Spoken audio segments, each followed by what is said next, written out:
SP news కి స్వాగతం. Bulletin లో ముందుగా హెడ్లైన్స్ చూద్దాం.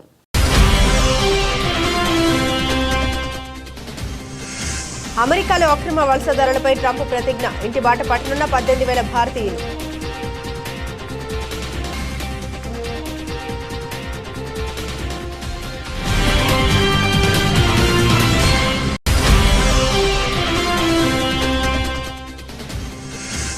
దేశ ఐక్యతను దెబ్బతీసేందుకు కొందరు విష బీజాలు నాటారు. సంచలన ఆరోపణ చేసిన ప్రధాని మోదీ.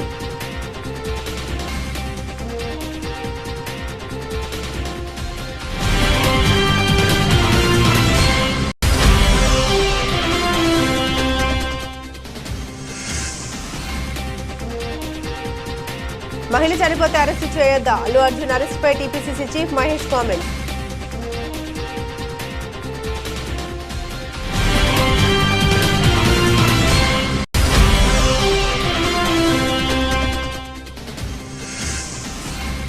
ఎన్టీఆర్ కు భారతరత్న ఇచ్చే వరకు పోరాడతాం. ఎన్టీఆర్ సినీ వజ్రోత్సవాల్లో పాల్గొని ప్రసంగించిన CM Chandrababu.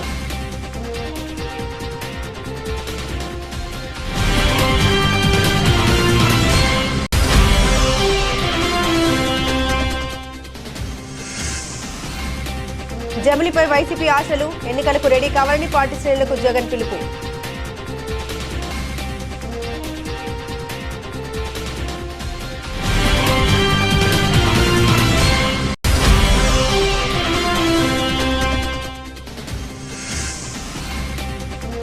Nitish Reddy super bowling. Kohli celebrations నెట్టింట వైరల్ అవుతున్న వీడియో.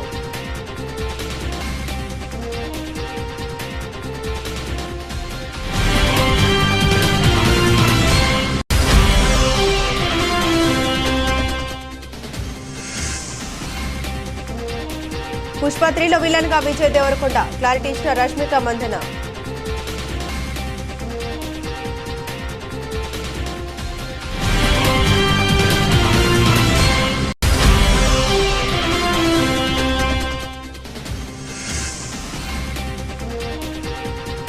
బంగారం ధరలకు బ్రేక్. వచ్చే ఏడాది గోల్డ్ రేటు పెరుగుదల అంతంతే.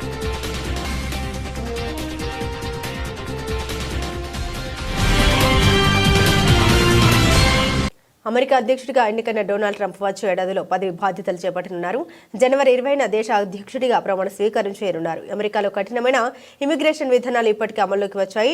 ట్రంప్ అధ్యక్ష బాధ్యతలు చేపట్టిన తర్వాత అమెరికాలోని సుమారు 18,000 మంది భారతీయులు బహిష్కరణకు గురయ్యే అవకాశం ఉంది. అమెరికా చరిత్రలో అతిపెద్ద బహిష్కరణ ప్రక్రియను చేపడతామని ట్రంప్ ప్రతిజ్ఞ చేసిన సంగతి తెలిసిందే. దేశ బహిష్కరణకు సంబంధించిన తుది ఉత్తర్వులతో వేలాది మంది పత్రాలు లేని భారతీయులు తిరిగి పంపే అవకాశం ఉంది. యుఎస్ ఇమిగ్రేషన్ కస్టమ్స్ ఎన్ఫోర్స్మెంట్ రూపొందించిన జాబితాలో 1.45 మిలియన్ల మంది బహిష్కరణకు గురయ్యారు. వీరిలో 18,000 మంది అన్డాక్యుమెంటెడ్ సరైన పత్రాలు లేని భారతీయులు కూడా ఉన్నారు. టైమ్స్ ఆఫ్ ఇండియా ప్రకారం గత 3 ఏళ్లలో దాదాపు 90,000 మంది భారతీయులు యునైటెడ్ స్టేట్స్ లోకి ప్రవేశించడానికి ప్రయత్నిస్తున్నారు. చట్టవిరుద్ధంగా వీరిలో ఎక్కువ మంది పంజాబ్, గుజరాత్, ఆంధ్రప్రదేశ్ వంటి రాష్ట్రాల నుండి వచ్చారు. చాలా మంది పత్రాలు లేని భారతీయులకు 2 లేదా 3 ఏళ్ల వరకు వేచి ఉండే వ్యవధి అధికార సవాళ్లతో నిండి ఉంది. అయితే అత్యధిక సంఖ్యలో పత్రాలు లేని వలసదారులు వచ్చిన దేశం భారత్ మాత్రమే కాదు. యునైటెడ్ స్టేట్స్ సరిహద్దులో ఉన్న హోండురాస్, గ్వాటెమాలా వంటి దేశాలు వరుసగా 2,61,000, 2,53,000 మంది నమోదు కాని వ్యక్తులతో జాబితాలో అగ్రస్థానంలో ఉన్నాయి.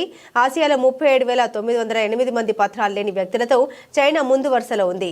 17,940 మంది వ్యక్తులతో భారత్ 13వ స్థానంలో ఉంది.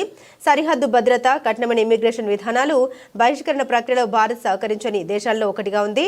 ఈ జాబితాలో ఉన్న ఇతర దేశాలు Bhutan, Cuba, Iran, Pakistan, Russia, Venezuela ఉన్నాయి.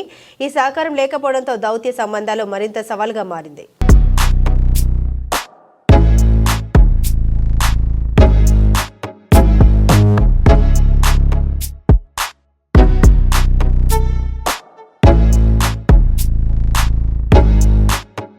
రాజ్యాంగ నిర్మాతలు భిన్నత్వంలో ఏకత్వ ప్రాధాన్యాన్ని అర్థం చేసుకున్నారని, అయితే కొంతమంది మాత్రం అలా ఉండకూడదని భావిస్తున్నారని ప్రధానమంత్రి నరేంద్ర మోదీ అన్నారు. దేశ ఐక్యతను దెబ్బతీసేందుకు కొందరు విష బీజాలు నాటారని తెలిపారు. మోదీ ఇవాళ ఆయన లోక్సభలో ప్రసంగించారు. రాజ్యాంగాన్ని ఆమోదించి 75 ఏళ్లు పూర్తయిన సందర్భంగా లోక్సభలో జరిగిన చర్చలో మోదీ మాట్లాడారు. దేశంలో అప్పట్లో విధించిన ఎమర్జెన్సీ కాంగ్రెస్ కు ఓ మచ్చ అని, దాన్ని ఎప్పటికీ కడిగేసుకోలేరని తెలిపారు. దేశానికి స్వాతంత్ర్యం వచ్చిన తర్వాత కొందరు స్వార్థపరుల వల్ల అనేక కష్టాలు పడ్డామని ప్రధాని మోదీ తెలిపారు. బానిస మనస్తత్వంతో ఉన్నవారు దేశ అభివృద్ధికి ఆటంకం కలిగించారని తెలిపారు. పేదలకు ఇబ్బంది లేకుండా తాము వన్ నేషన్ వన్ కార్డు తీసుకొచ్చామని అన్నారు. డిజిటల్ ఇండియా దిశగా దేశాన్ని ముందుకు తీసుకెళ్తున్నామని తెలిపారు. రాజ్యాంగాన్ని రూపొందించడంలో మహిళలు బిఆర్ అంబేద్కర్, పురుషోత్తం దాస్, టాండ్వన్, సర్వేపల్లి రాధాకృష్ణన్ వంటి ప్రముఖుల కృషిని మోదీ గుర్తు చేసుకున్నారు. మహిళలకు వారి హక్కుల్ని కల్పించడానికి అనేక దేశాలకు దశాబ్దాలు పట్టిందని, అయితే భారత రాజ్యాంగం వారికి మొదటి నుండి ఓటు హక్కును కల్పించదని అన్నారు. संविधान के साथ खिलवाड़ करना, संविधान के स्पिरिट को तहस नहस करना, ये कांग्रेस की रगों में रहा है. हमारे लिए संविधान, उसकी पवित्रता, उसकी शुचिता हमारे लिए सर्वोपरि है. और ये शब्दों में नहीं है. जब जब हमें कसौटी पर कसा गया है, हम तप करके निकले हुए लोग हैं. मैं उदाहरण देना चाहता हूं. 1996 में सबसे बड़े दल के रूप में भारतीय जनता पार्टी जीत करके आई. सबसे बड़ा दल था और राष्ट्रपति जी ने संविधान की भावना तहत सबसे बड़े दल को प्रधानमंत्री के शपथ के लिए बुलाया और 13 दिन सरकार चली. अगर हमें संविधान के स्पिरिट के प्रति हमारा भावना न होती तो हम भी ये बांटो, वो बांटो, ये दे दो, वो दे दो, इसको डिप्टी पीएम बना दो, इसको ढिकना बना दो, हम भी सत्ता सुख भोग सकते थे. लेकिन अटल जी ने सौदेबाजी का रास्ता नहीं चुना, संविधान के सम्मान का रास्ता चुना और 13 दिन के बाद इस्तीफा देना स्वीकार कर दिया. ये ऊंचाई है हमारी लोकतंत्र की. इतना ही नहीं, 1998 में एनडीए की सरकार थी. సినీ హీరో అల్లు అర్జున్పై తమకు ఎలాంటి కక్ష లేదని, మహిళ చనిపోతే అరెస్టు చేయొద్దని టీపీసీసీ చీఫ్ మహేష్ కుమార్ గౌడ్ అన్నారు. రేవతి కుమార్ ఆసుపత్రిలో చావు బతుకుల మధ్య కొట్టుమిట్టాడుతున్నారని తెలిపారు. హైదరాబాద్లోని గాంధీ భవన్లో మహేష్ కుమార్ గౌడ్ మాట్లాడారు. తెలుగు చిత్ర సీమ హైదరాబాద్కు రావడానికి కాంగ్రెస్ ముఖ్యమంత్రులే కారణమని తెలిపారు. టాలీవుడ్కి కాంగ్రెస్ పార్టీకి విడదీయరాని బంధం ఉందని మహేష్ కుమార్ గౌడ్ తెలిపారు. కాంగ్రెస్ సర్కారు కృషి వల్లే అప్పట్లో టాలీవుడ్ హైదరాబాద్కు వచ్చిందని తెలిపారు. కాంగ్రెస్ ప్రభుత్వమే స్టూడియోల నిర్మాణానికి భూములు ఇచ్చిందని తెలిపారు. మరోవైపు తెలంగాణ తల్లి విగ్రహంపై వస్తున్న విమర్శ మహేష్ కుమార్ గౌడ్ తిప్పికొట్టారు. 10 ఏళ్లు అధికారంలో ఉన్న బీఆర్ఎస్ తెలంగాణ తల్లి విగ్రహాన్ని ఎందుకు ఏర్పాటు చేయలేదని నిలదీశారు. ఎమ్మెల్సీ కవిత రౌండ్ టేబుల్ సమావేశాలు పెట్టే ముందు 10 ఏళ్లలో వారు అనుభవించిన పదవుల గురించి చర్చ పెట్టాలని అన్నారు. కాగా పార్టీ బలోపేతం కావాలంటే కొంతమంది కొత్త వారికి పదవులు ఇస్తే తప్పేంటని అన్నారు.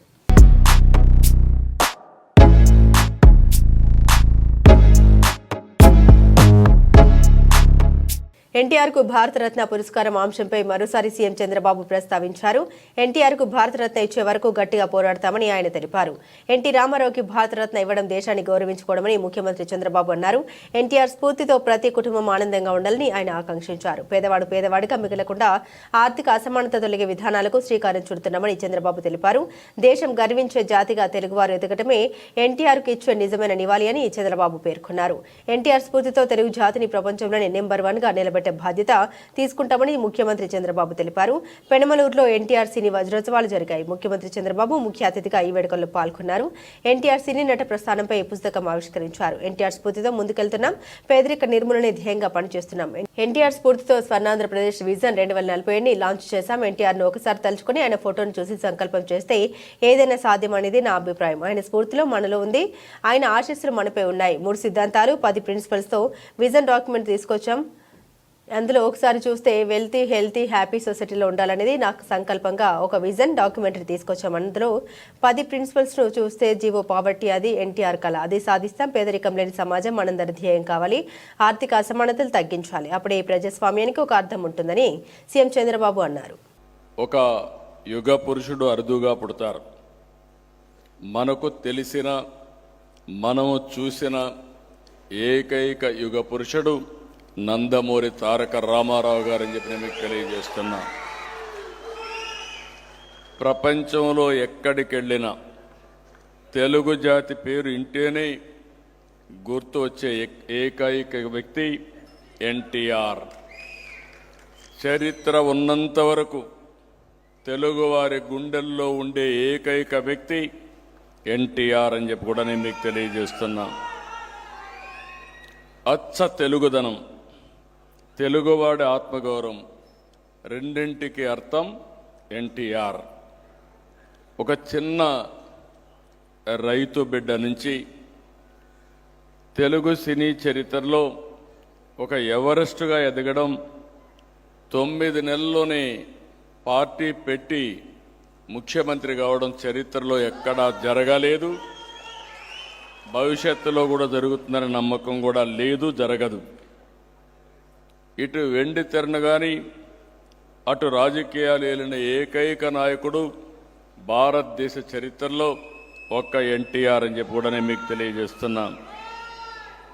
రంగం ఏదైనా ఆయన అడుగుపెట్టిన ప్రతి చోట సువర్ణ అధ్యయనమే. ఎన్టీఆర్ నటించే తొలి చిత్రం మన దేశం. జమిలీ జపంతో దేశంలోని అన్ని రాష్ట్రాల్లోని ప్రతిపక్షాలు అలర్ట్ అవుతున్నాయి. ముఖ్యంగా తెలుగు రాష్ట్రాల్లో రాజకీయం ఒక్కసారిగా మారిపోయింది. తెలంగాణ పరిస్థితి ఎలా ఉన్నా ఏపీలో మాత్రం రాజకీయం రసవత్తరంగా మారే అవకాశం ఉంది. జమిలీ ఎన్నికలపై వైసీపీ గంపెడి ఆశలు పెట్టుకుంది. ఏకంగా ఎన్నికలకు సిద్ధంగా ఉండాలంటూ పిలుపునిచ్చారు ఆ పార్టీ అధినేత జగన్. ఒకవేళ జమిలీ ఎన్నికలు వస్తే ఎవరికి నష్టం, ఎవరికి లాభం అనే చర్చ ఇప్పుడు రాజకీయ వర్గాల్లో జోరుగా సాగుతుంది. మొన్నటి అసెంబ్లీ ఎన్నికల్లో ఏపీలో వైసీపీ 11 సీట్లకే పరిమితమై ప్రతిపక్ష హోదా కూడా దక్కించుకోలేదు. కానీ ఇప్పుడు వైసీపీకి జమిలీ రూపంలో ఆశలు మొగ్గులు తొడుగుతున్నాయి. జమిలీ ఎన్నికలు వస్తే సత్తా చాటాలని వైసీపీ అప్పుడే కసరత్తులు మొదలుపెట్టిందట. జమిలీ ఎన్నికలు 2027లో వస్తాయనే నమ్మకంతో రాజకీయ కార్యకలాపాలను మరింత స్పీడ్గా నిర్వహించాలని వైసీపీ భావిస్తోంది. పార్టీ ముఖ్య నేతల సమావేశంలో కూడా జగన్ జమిలీ ఎన్నికల ప్రస్తావన తీసుకొచ్చారు. అది మన చేతుల్లో లేదు, కానీ ఎన్నికలు ఎప్పుడు వచ్చినా రెడీ కావాలని పిలుపునిచ్చినట్టు తెలుస్తోంది. అంటే జమిలీ ఎన్నికలపై వైసీపీ మంచి ఆశలు పెట్టుకుందని జోరుగా ప్రచారం జరుగుతుంది. ఉచిత పంటల బీమా అమలు చేసి దళారీ వ్యవస్థ అనేది లేకోకుండా ఆర్బీకేల ద్వారానే పంటలు కొనుగోలు చేసి ప్రతి రైతుకు తోడుగా అండగా నిలబడే కార్యక్రమం మనం చేస్తే ఈరోజు ఏ రైతు ధాన్యం కొనుగోలులో ఏ రైతుకు కూడా కనీస మద్దతు ధర రాని పరిస్థితిలో ఈరోజు వ్యవసాయం చేస్తూ ఉన్న పరిస్థితులు ఈరోజు కనిపిస్తూ ఉన్నాయి. మళ్ళీ పథకాలు ఎలా ఉన్నాయో అని హలో అని ఫోన్ చేసి అడుగుతారంట. పథకాలు ఉంటే కదా నువ్వు హలో అని చెప్తే అవతలోడు హలో అని చెప్పి మళ్ళీ చెప్పేదానికి. పథకాలు లేవు, ఫోన్ చేసి నువ్వు హలో చెప్తున్నావు. అది పరిస్థితి. ఇంత దారుణమైన పరిస్థితుల్లో ఒకవైపున ఉంటే మరోవైపున చూస్తే విచ్చలవిడిగా కరప్షన్. ఇసుక రేట్లు మనకన్నా తక్కువ రేట్లకు ఇస్తామన్నారు. ఈరోజు చూస్తే కనీసం ఆ రోజు రాష్ట్ర ప్రభుత్వానికి కనీసం ఖజానాకు డబ్బులు వచ్చేటివి. ఈరోజు రాష్ట్ర ప్రభుత్వానికి రూపాయి కూడా డబ్బు ఆదాయం రాకపోగా ఇసుక రేట్లు చూస్తే డబల్. ఈరోజు మద్యం పరిస్థితి చూస్తే గవర్నమెంట్ నడిపే మద్యం షాపులు పూర్తిగా రద్దు. ప్రతి గ్రామంలోనూ వేలం వేసి బెల్ట్ షాపులు 2 లక్షలు 3 లక్షలు అని చెప్పి వేలం వేసి మరీ బెల్ట్ షాపులు నడుపుతూ ఉన్నారు. 6 నెలలు అయిపోయింది. ఇక మనం కూడా ప్రజల తరపున నిలబడాల్సిన సమయం వచ్చింది అని చెప్పి గట్టిగా కూడా మళ్ళీ చెయ్యి కలిపి పనిచేయాలి అని చెప్పి చెప్పడానికి మళ్ళీ మిమ్మల్ని అందరినీ కూడా ఇక్కడికి రమ్మని చెప్పడం జరిగింది. నా ప్రోగ్రాం సంక్రాంతి తర్వాత నా ప్రోగ్రాములు కూడా జిల్లాల్లో స్టార్ట్ అవుతుంది. నేను కూడా సంక్రాంతి అయిపోయిన తర్వాత జనవరి 3వ వారం నుంచి, జనవరి చివరిలోనో జనవరి 3వ వారం నుంచో నా ప్రోగ్రాములు కూడా జిల్లాల్లో స్టార్ట్ అవుతాయి. నేను కూడా ప్రతి జిల్లాలోనూ అక్కడే నిద్ర చేస్తా. ప్రతి బుధవారం ప్రతి గురువారం ఒక్కొక్క పార్లమెంట్లో 2 రోజులు 2 రాత్రులు అక్కడే పడుకుంటా. 3 రోజులు 3 నియోజకవర్గాలు, మరుసటి రోజు గురువారం మరో 4 నియోజకవర్గాలు కార్యకర్తలతోనే మమేకమయ్యే కార్యక్రమాలే చేస్తాం. ప్రోగ్రాం పేరు కూడా కార్యకర్తలతో జగనన్న పార్టీ బలోపేతానికి దిశ నిర్దేశం అనే ప్రోగ్రాంతోనే ఆ ప్రోగ్రాంలో కూడా అడుగులు ముందుకు వేస్తాం. ఆ ప్రోగ్రాం జనవరి 3వ వారంలో నా ప్రోగ్రాంలు స్టార్ట్ అయ్యేసరికి మీరేం చేయాలి అనే కార్యక్రమం కూడా చెప్పడానికి కూడా ఈరోజు మిమ్మల్ని అందరినీ కూడా ఇక్కడికి ఆహ్వానించడం జరిగింది. సోషల్ వెల్ఫేర్ పాఠశాలను తనిఖీ చేశారు. అనంతరం విద్యార్థులతో మాట్లాడుతున్న మంత్రి శ్రీనివాస్ రెడ్డిని చూసిన విద్యార్థి సార్ నేను మీ వీరాభిమానిని అంటూ ముందుకు వచ్చాడు ఓ విద్యార్థి. మంత్రిని చూసి విద్యార్థి కంటతడి పెట్టాడు. చలించిపోయిన మంత్రి శ్రీనివాస్ రెడ్డి అక్కడ చేర్చుకుని ఏం చదువుతున్నావంటూ అడిగి తెలుసుకున్నాడు. సార్ నేను 7th క్లాస్ చదువుతున్నాను. మేము చాలా నిరుపేద కుటుంబం. అమ్మా నాన్న పూరి గుడిసెలో జీవనం కొనసాగిస్తున్నారు. మాకు ఇల్లు లేదు సార్ అనగానే వెంటనే స్పందించిన మంత్రి శ్రీనివాస్ రెడ్డి ఇంద్రమ్మ ఇల్లు కలెక్టర్ ద్వారా గిఫ్ట్ గా ఇస్తామని చెప్పిన మంత్రి శ్రీనివాస్ రెడ్డి నువ్వు బాగా చదువుకోవాలి, ఉన్నతమైన శిఖరాల్ని అధిరోహించాలని స్వయంగా మంత్రి శ్రీనివాస్ రెడ్డి పెన్నును విద్యార్థికి గిఫ్ట్ గా అందించారు. మంత్రి పొంగులేటి శ్రీనివాస్ రెడ్డి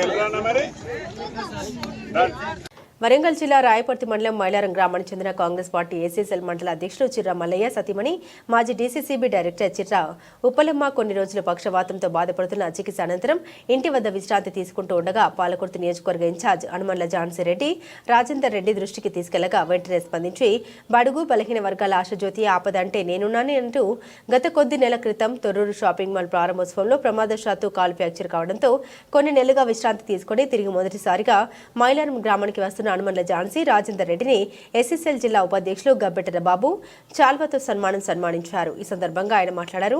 తన బాధలు మర్చి ప్రజల బాధల్లో పాల్పంచుకునే ఏకైక వ్యక్తి కాంగ్రెస్ పార్టీ పాలకుర్తి నియోజకవర్గ ఇన్ఛార్జ్ అనుమన్ల ఝాన్సీ రెడ్డి అన్నారు. ఈ సందర్భంగా వారికి ప్రత్యేక కృతజ్ఞత తెలియజేశారు. ప్రజల బాధలో మమేకమైన ఝాన్సీ రెడ్డి మాజీ డీసీసీబీ డైరెక్టర్ చిర్రా ఉప్పలమ్మను పరామర్శించి మనోధైర్యం కల్పించిన అనంతరం మహిళలతో కలిసి వారి బాగోగులు అడిగి తెలుసుకున్న ఝాన్సీ రెడ్డి వెంట బ్లాక్ అధ్యక్షులు హమ్య నాయక్, మండల అధ్యక్షులు ఈదలకంటి రవీందర్ రెడ్డి, మండల సీనియర్ నాయకులు బీరం వెంకటరెడ్డి, ఉల్లెంగుల యాదగిరి, నర్సయ్య, మాజీ సర్పంచ్ లేతాకుల సుమతి, యాదవరెడ్డి, అయితే సాంబయ్య, గ్రామ పార్టీ అధ్యక్షులు ఐరెడ్డి ఎల్లారెడ్డి, గ్రామ ఉపాధ్యక్షులు చుడుపాక యాగయ్య, పరుపటి రత్నాకర్ రెడ్డి, మల్యాల నరసింహమూర్తి, గూడెల్లి వెంకన్న, గ్రామ పెద్దలు, ముఖ్య నాయకులు పాల్గొన్నారు.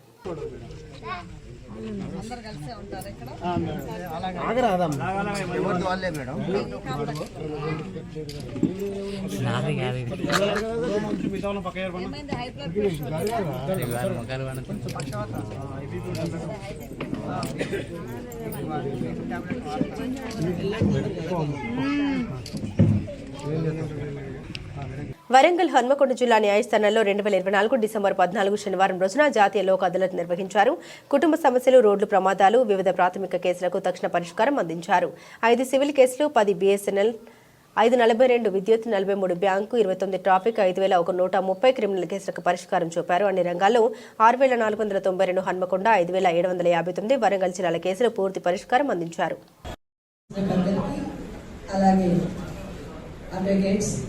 Public prosecutors, government leaders, general public, print and electronic media, అందరికి కూడా శుభోదయం. ఈరోజు మనము జాతీయ న్యాయ సేవా సంస్థ యొక్క ఆదేశాల ప్రకారం, అలాగే మన రాష్ట్రీయ న్యాయ సేవా అధికార సంస్థ ఆదేశాల ప్రకారము ఈ 2024-25 సంవత్సరానికి కాదు మనము ఈ చివరి నేషనల్ లోక్ అదాలత్, జాతీయ లోక్ అదాలత్ని వరంగల్ మరియు హనుమకొండ జిల్లాలకి ఉమ్మడిగా ఈ జిల్లా కోర్టు ప్రాంగణంలో ఈరోజు జరపడం జరుగుతున్నది. దానికి గాను 2 జిల్లా కోర్టు వాళ్ళు కూడా 14 బెంచెస్ని క్రియేట్ చేశారు. అదేవిధంగా పరకాలలో, నర్సంపేటలో కూడా సపరేట్ బెంచెస్ క్రియేట్ చేయడం జరిగినది.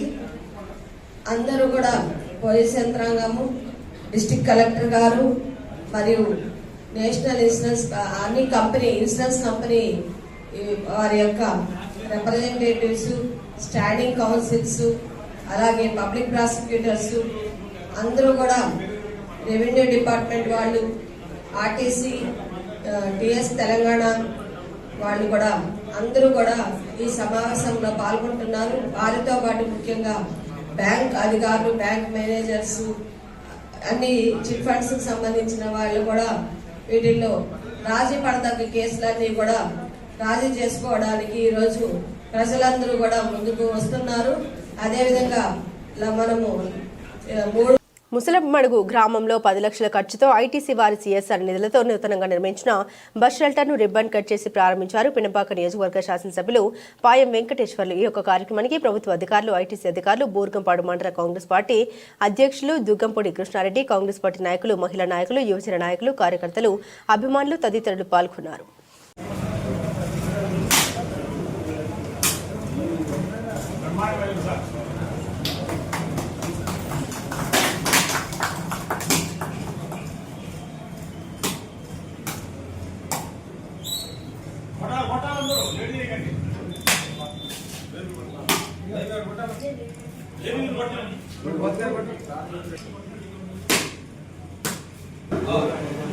ఇబ్రహీంపట్నం వ్యవసాయ నూతన మార్కెట్ కమిటీ ఎన్నుకోవడం జరిగింది.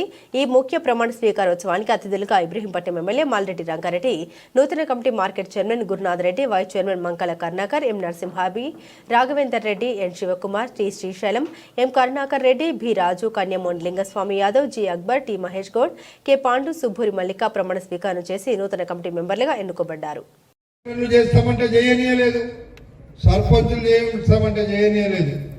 ఎక్కడ భూములు కబ్జా పెట్టాలి, ఎక్కడ ప్రభుత్వ భూములు గుంజుకోవాలి, పేదోని నోట్ల మట్టి కొట్టాలనేది ఆలోచించారు.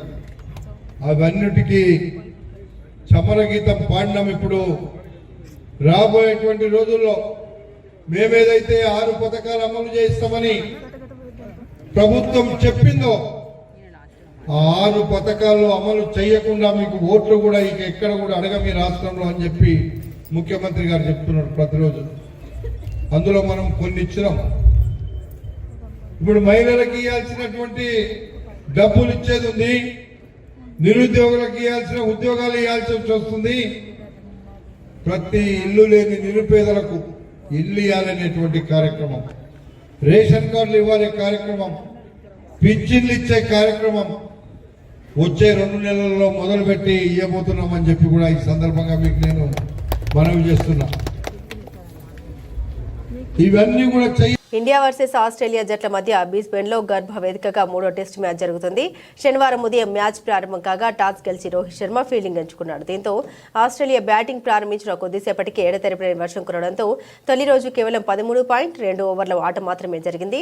దీంతో ఆస్ట్రేలియా వికెట్లేమీ కోల్పోకుండా 28 పరుగులు చేసింది. క్రీజ్లో కవాజా, మెక్స్వీన్ ఉన్నారు. రెండో రోజు ఆదివారం ఆట ప్రారంభం కాగా కొద్దిసేపటికే బుమ్రా ఆస్ట్రేలియాకు బిగ్ షాక్ ఇచ్చాడు. ఓపెనర్లు కవాజా 21, మెక్స్వీన్ 9ని అవుట్ చేశాడు. బుమ్రాతో పాటు సిరాజ్, ఆకాష్ దీప్, నితీష్ కుమార్ రెడ్డిలు కట్టుదిట్టమైన బంతులతో Australia బ్యాటర్లను హడలెత్తించారు.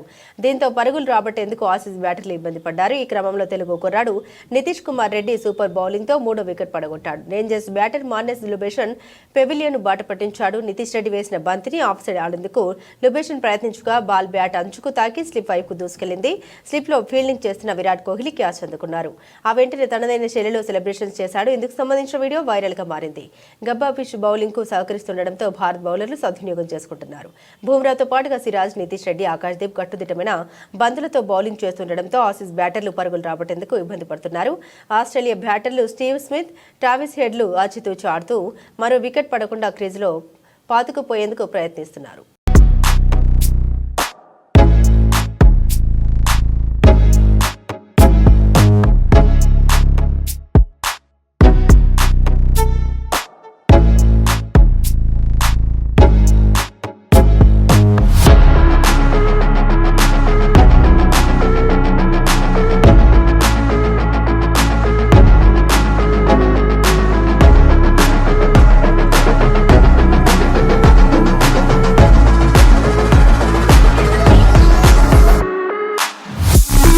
Icon star Allu Arjun, Rashmika Mandanna జంటగా నటించిన లేటెస్ట్ సినిమా పుష్ప 2 డిసెంబర్ 5న పాన్ ఇండియా లెవెల్లో గ్రాండ్ గా విడుదలైన ఈ సినిమా విడుదలైన కేవలం 6 రోజుల్లోనే 1000 కోట్ల వసూలు రాబట్టింది.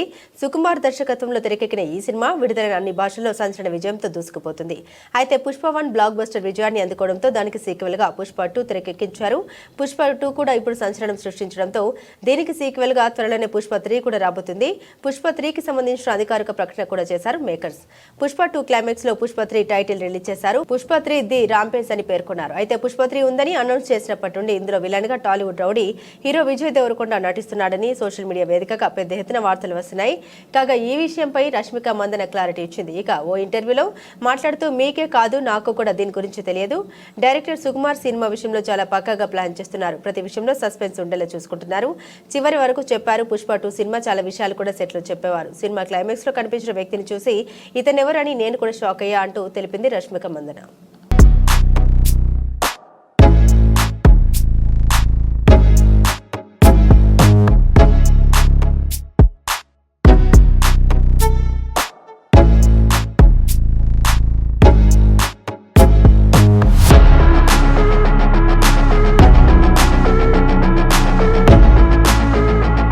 ఏడాది జోరుగా పెరిగిన బంగారం ధరలు వచ్చే ఏడాదిలో మాత్రం నెమ్మదించవచ్చని చెబుతుంది ప్రపంచ స్వర్ణ మండలి WGC.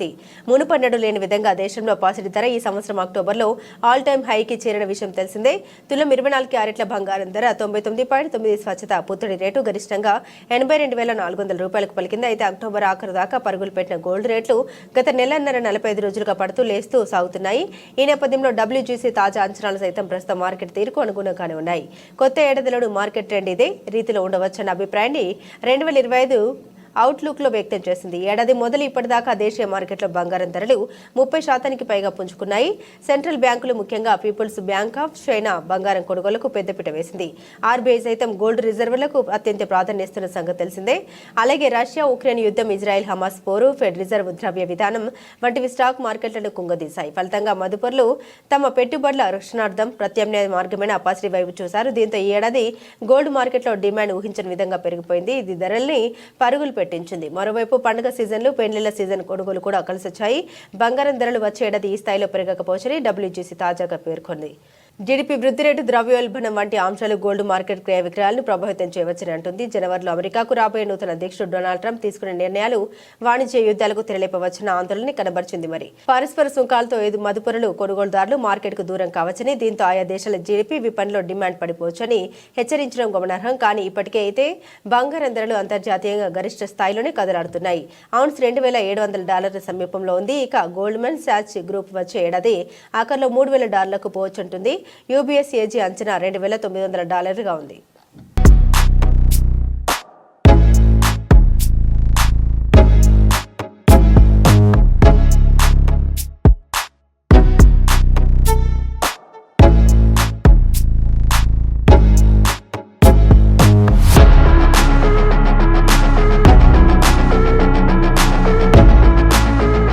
బులెటిన్ ముగించే ముందు హెడ్లైన్స్ మరోసారి.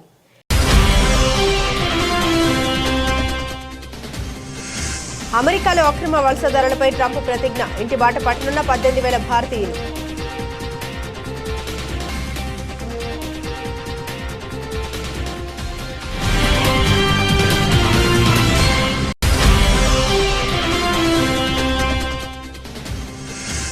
దేశ ఐక్యతను దెబ్బతీసేందుకు కొందరు విష బీజాలు నాటారు, సంచలన ఆరోపణ చేసిన ప్రధాని మోదీ.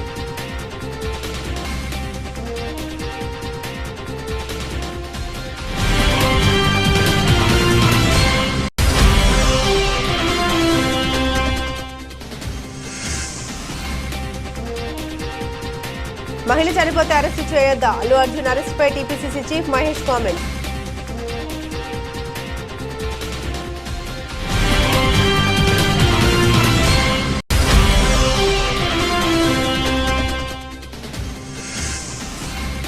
ఎన్టీఆర్ కు భారతరత్న ఇచ్చే వరకు పోరాడతాం, ఎన్టీఆర్ సినీ వజ్రోత్సవాల్లో పాల్గొని ప్రసంగించిన CM Chandrababu.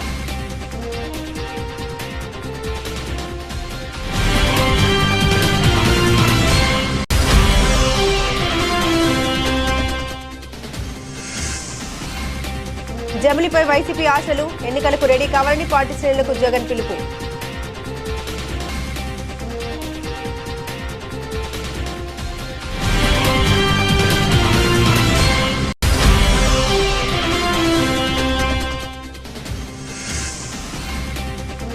Nitish Reddy super bowling, Kohli celebrations నెట్టింట వైరల్ అవుతున్న వీడియో.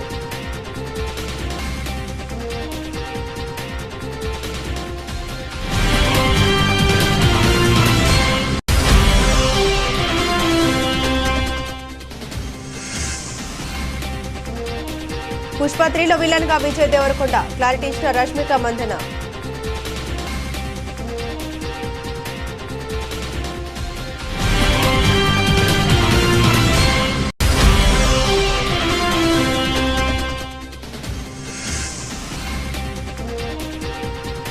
బంగారం ధరలకు బ్రేక్, వచ్చే ఏడాది గోల్డ్ రేటు పెరుగుదల అంతంతే.